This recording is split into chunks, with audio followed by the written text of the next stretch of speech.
देशाचे माजी पंतप्रधान डॉक्टर मनमोहन सिंग यांचं वयाच्या 92व्या वर्षी निधन झालंय। प्रकृती अस्वास्थ्यामुळे दिल्लीतल्या एम्स हॉस्पिटलमध्ये त्यांना दाखल करण्यात आलेलं होतं। तिथंच त्यांची प्राणज्योत मालवली आहे।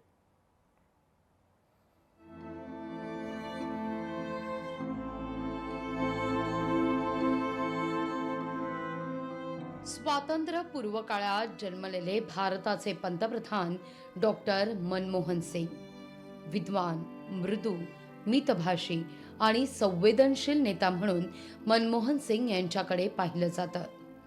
26 सप्टेंबर 1932 ला गुरुमुख सिंग यांच्या कुटुंबात मनमोहन सिंग यांचा जन्म झाला। जिज्ञासू आणि अभ्यासू व्यक्तिमत्वाच्या मनमोहन सिंग यांची शैक्षणिक कारकीर्द ही उल्लेखनीयच। प्राथमिक शिक्षण पंजाब विद्यापीठातून घेतलेल्या मनमोहन सिंग यांनी 1952 मध्ये अर्थशास्त्रात पदवी घेतली।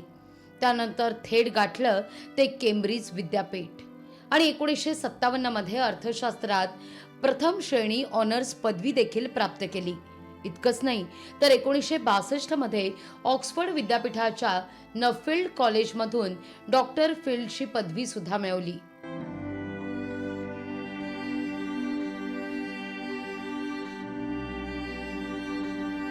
व्याख्याता म्हणून माजी पंतप्रधान डॉक्टर मनमोहन सिंग यांनी पंजाब विद्यापीठातून आपल्या कारकिर्दीला सुरुवात केली आहे। 1960 मध्ये त्यांनी भारतातील परकीय व्यापार मंत्रालयात सल्लागार म्हणून काम केलं। 1970 ते 1980 पर्यंत डॉक्टर सिंग मुख्य आर्थिक सल्लागार, नियोजन आयोगाचे उपाध्यक्ष अशा अनेक पदांचा कारभार समर्थपणे सांभाळताना दिसले। डॉक्टर मनमोहन सिंग यांच्या राजकीय कारकिर्दीला खऱ्या अर्थानं सुरुवात झाली ती 33 वर्षांपूर्वी, म्हणजेच 1991 ला। 1991 मध्ये डॉक्टर मनमोहन सिंग यांनी राज्यसभेच्या माध्यमातून आपली राजकीय कारकिर्दीची सुरुवात केली। 4 महिन्यातच त्यांनी माजी पंतप्रधान PV नरसिंह राव यांच्या मंत्रिमंडळात केंद्रीय अर्थमंत्री म्हणून शपथ घेतली। 1998 ते 2004 या काळात ते राज्यसभेचे विरोधी पक्षनेते सुद्धा होते। 2004 ते 2014 अशी 10 वर्ष ते देशाचे पंतप्रधान होते।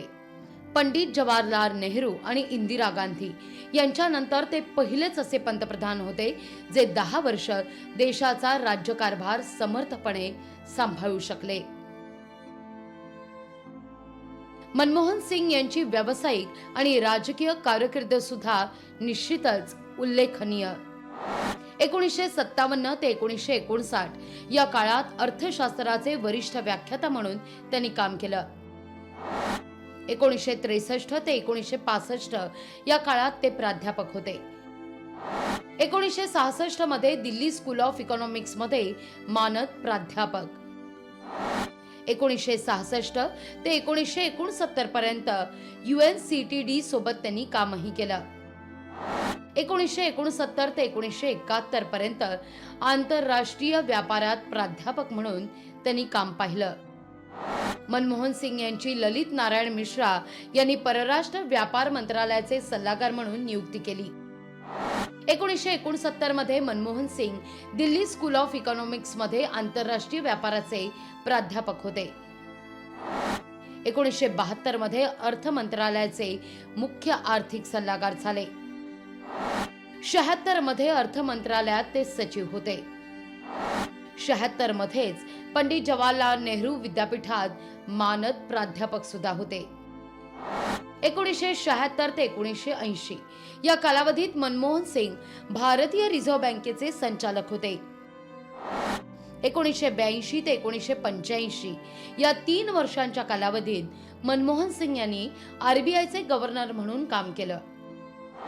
1985 ते 1987 या कालावधीत मनमोहन सिंग यांनी नियोजन आयोगाचे उपाध्यक्ष म्हणून काम केलं। 1987 ते 1989 या कालावधीत मनमोहन सिंग दक्षिण आयोगाचे महासचिव म्हणून कार्यरत होते। 1991 मध्ये केंद्रीय लोक आयोगाचे अध्यक्ष होते आणि त्यानंतर ते विद्यापीठ अनुदान आयोगाचे अध्यक्ष झाले। 2004 ते 2014 या कालावधीत ते भारताचे पंतप्रधान होते। मनमोहन सिंग यांच्या निधनानंतर देशात 7 दिवसांचा राष्ट्रीय दुखवटा जाहीर करण्यात आलाय. काँग्रेसनं आपले सगळे नियोजित कार्यक्रमही रद्द केले. पंतप्रधान नरेंद्र मोदी, अमित शहा आणि JP नड्डा यांनी मनमोहन सिंग यांच्या पार्थिवाचं अंत्यदर्शन घेऊन श्रद्धांजली वाहिली आहे. आज इस कठिन घड़ी में मैं उनके परिवार के प्रति अपनी संवेदनाएं व्यक्त करता हूं.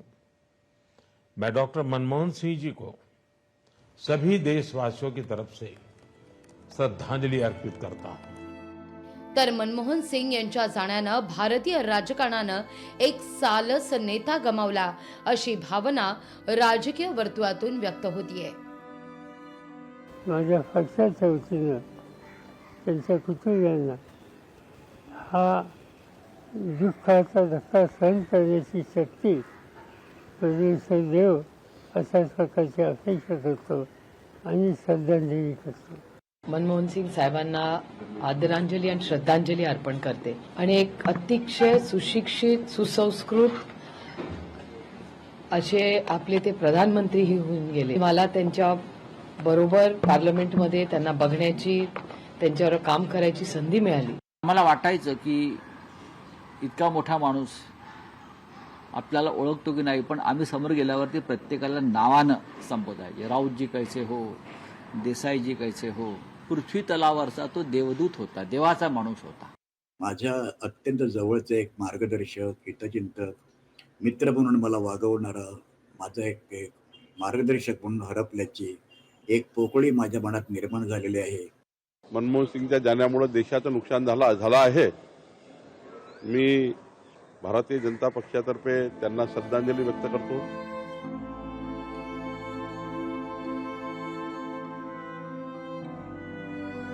History will be kinder to me than the contemporary media or for that matter the opposition parties in parliament. इतिहास मेरा मूल्यांकन करते समय उदार रहेगा. हे माजी पंतप्रधान मनमोहन सिंग यांचे शब्द आज मनमोहन सिंग यांच्या जाण्यानंतर सार्थ ठरताना दिसतायत. मनमोहन सिंग यांना लोकशाही मराठीकडून देखील विनम्र आदरांजली. ब्युरो रिपोर्ट, लोकशाही मराठी.